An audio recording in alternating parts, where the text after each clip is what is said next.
আগতে এদিন পবিত্ৰক লগ পালোঁ।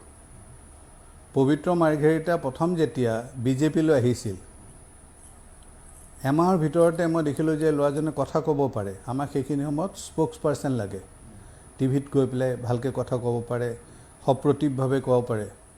মই তেওঁক ৰাজ্যিক কাৰ্যনিৰ্বাহকৰ সদস্যতাই নহয়, তেওঁক মই স্প'ক্স পাৰ্চনো কৰিছিলোঁ, state sports person. And I always feel proud and he also' always appreciates. দাদা আপুনি মোক এটা ইমান ডাঙৰ সুযোগ আজিৰ দিনত কোনেও নিদিয়ে। হিমন্ত বিশ্ব শৰ্মাক অনাৰ ক্ষেত্ৰত আজি হিমন্ত বিশ্ব শৰ্মাৰ ঘৰত গৈ পেলাই যিখিনি মানুহ বহি থাকে, তাৰ বহুত মানুহে কিন্তু সেইখিনি সময়ত বিৰোধিতা কৰিছিল। কিন্তু সেইখিনি সময়ত মই অনুভৱ কৰিছিলোঁ যে তেখেতক ভাৰতীয় জনতা পাৰ্টিলৈ যদি লৈ অহা হয়, তেতিয়াহ'লে দলে যিটো বিচাৰিছে সেইটো আমি সুকলমে 100% সম্পূৰ্ণ কৰিব পাৰিম। কিয়নো মোক নিৰ্বাচনৰ প্ৰথমে সুধিছিল, মই যিহেতু দেখিছিলোঁ যে দলত যথেষ্ট বিৰোধিতা আছিল, মই কেন্দ্ৰীয় নেতৃত্বক তেতিয়াই কৈছিলোঁ যে আমি ৰাজ্যত চৰকাৰ গঠন কৰিবলৈ সক্ষম হ'ম। তেখেতে কৈছে যে তুমি মোক বুজাই দিয়া পলিটিকেল অংক। মই ক'লোঁ পলিটিকেল অংকটোতো হৈছে এনেকুৱা, পলিটিকেল অংক 2 2 4 নহয়, 2 2 22 হয়, গতিকে পাৰিম। बोले कितना सोचते हो? मैं बोला सर मैं तो 80% कॉन्फिडेंट हूँ। बोले ये बाकी 20%? बोले सर बाकी 20% होने से भी हम लोग को सरकार होगा। बोला नहीं, हम लोग को 100% चाहिए। 100% যদি লাগে হিমন্ত বিশ্ব শৰ্মাক অনাৰ দৰকাৰ আছিলে, কংগ্ৰেছ দলক দ্বিখণ্ডিত কৰাৰ প্ৰয়োজন আছিলে, কৰিছোঁ। সেইটোত আৰু মই ৰিগ্ৰেট কিয় কৰিম? ডিপ্লো মোৰ নিজৰ ল'ৰাৰ নিচিনা, মই সুখী। মই ভাবোঁ যে জয়ন্তই এবাৰ সুযোগ পালে ভাল হ'ল হয়। মই আৰু কোনো প্ৰত্যক্ষ নিৰ্বাচন নেখেলোঁ, মানে বিধানসভা বা লোকসভা। মইতো ভাবোঁ যে বেছিভাগ মানে ৰাজনৈতিক দৰ্শনৰ কাৰণে নহয়, MLA MP হোৱাৰ আশাতহে মানে তেওঁলোকে ৰাজনীতি কৰে। এতিয়া বঞ্চিত কৰা হ'ল, সেইটো আপোনালোকেহে চৰ্চা কৰিছে, মইতো কোৱা নাই। অসমত অস্তিত্বই নাছিলে, তেতিয়াৰ পৰা ভাৰতীয় জনতা পাৰ্টি কৰি আছোঁ, আজি কৰিছোঁ আৰু ভৱিষ্যতেও কৰিম। ডিপ্লো মোৰ নিজৰ ল'ৰাৰ নিচিনা। ডিপ্লোৱে হিন্দু যুৱ ছাত্ৰ পৰিষদ কৰি আছিল, তেতিয়া মই দেখিলোঁ যে এই ল'ৰাটো বৰ সপ্ৰতিভ ল'ৰা। ইয়াক যদি আমি ভাৰতীয় জনতা পাৰ্টিত লৈ আহোঁ, তেনেহ'লে তাৰ ৰাজনৈতিক ভৱিষ্যতটো উজ্জ্বল হ'ব। মই জোৰ কৰি তাক বিজেপিলৈ লৈ আহিলোঁ। মই সভাপতি হৈ থাকোঁতে তাক মই যুৱ মৰ্চাৰ সভাপতি পাতিলোঁ। কাৰ্যত সি মোৰ ঘৰৰে ল'ৰা। গতিকে ঘৰৰ ল'ৰা এটাই যদি বাপেকক নেওচি ওপৰলৈ যাব পাৰে, তাত বাপেকে সুখ হ'ব নে দুখী হ'ব? মই সুখী।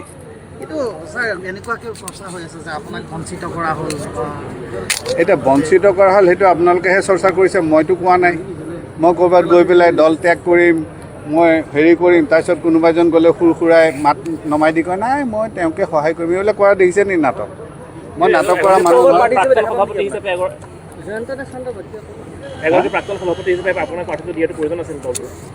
সেইটো দলেহে চিন্তা কৰিব। দলে মোক ভৱিষ্যতে কি ঠাইত বিচাৰে সেইটো দলে সিদ্ধান্ত ল'ব।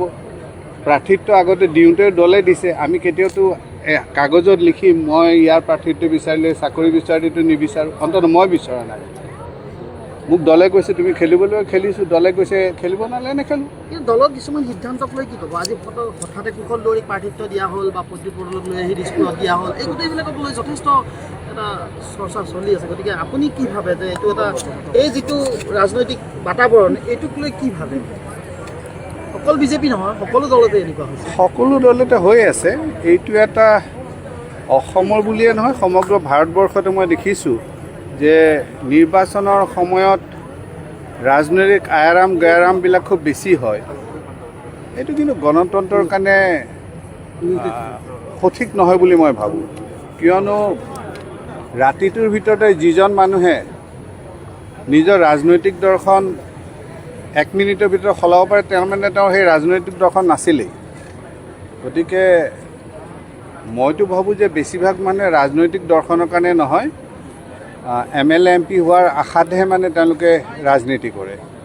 আমি সৰুৰ পৰাই কৰিলোঁ, এটাই কৰিছিলোঁ, যেতিয়া ভাৰতীয় জনতা পাৰ্টিৰ অসমত অস্তিত্বই নাছিলে, তেতিয়াৰ পৰা ভাৰতীয় জনতা পাৰ্টি কৰি আছোঁ, আজি কৰিছোঁ আৰু ভৱিষ্যতেও কৰিম। মই কিয়নো এটা ৰাজনৈতিক আদৰ্শত বিশ্বাস কৰোঁ কাৰণেহে মই এই দললৈ আহিছিলোঁ। সেই আদৰ্শটো যেতিয়ালৈকে সম্পূৰ্ণ নহয় তেতিয়ালৈকে মই সদায় আছোঁ আৰু সদায় থাকিম।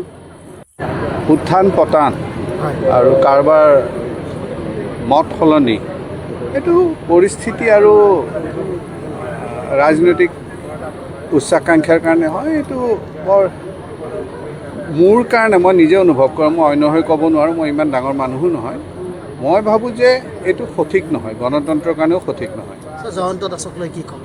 যথেষ্ট পুৰণি কাৰ্যকৰ্তা, এতিয়া বিদ্ৰোহ কৰিছে, আজি মনোনয়ন দাখিল কৰিছে, গতিকে আপোনাৰো জয়ন্ত মোৰ বহুত পুৰণি সতীৰ্থ আৰু আপোনালোকে হয়তো জানে এসময়ত যেতিয়া সি অগপলৈ গৈছিলে তেতিয়া মই ভাবিছিলোঁ যে সি যিহেতু তাৰ এটা উচ্চাকাংক্ষা আছে, সঠিক সিদ্ধান্তই লৈছিলে।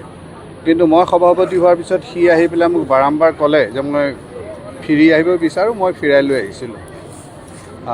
আজি যথেষ্ট কষ্ট কৰে আৰু জনপ্ৰিয়তাও যথেষ্ট আছে। গতিকে মই ভাবোঁ যে জয়ন্তই এবাৰ সুযোগ পালে ভাল হ'ল হয়। মই তাৰ প্ৰতি মোৰ সহানুভূতি আছে। মই সদায় তাৰ মংগল কামনা কৰিম। ছাৰ, আপুনি আকৌ পিছত নিৰ্বাচনৰ বাবে মন মেলিবনে? মই আৰু কোনো প্ৰত্যক্ষ নিৰ্বাচন নেখেলোঁ, মানে বিধানসভা বা লোকসভা এই প্ৰত্যক্ষ নিৰ্বাচনৰ মই নেখেলোঁ। মই আগতেই কৈ দিছোঁ, এইটো মোৰ টিকেট নিদিয়াৰ পিছত কোৱা কথা নহয়। মই আৰম্ভণিৰ পৰাই কৈ আছোঁ যে মই ইয়াৰ পিছত ৰাজনীতি কৰিম। মই ৰাজনীতি নকৰি কৰিম কি? মই সামাজিক জীৱনত থাকিম, ৰাজহুৱা কাম কাজ কৰিম, কিয়নো মই আকৌ অধিবক্তা হিচাপে পুনৰ এই কোৰ্ট কাছাৰীলৈ ফিৰি যাবলৈ আৰু এতিয়া ধৈৰ্যও নাই আৰু ইচ্ছাও নাই।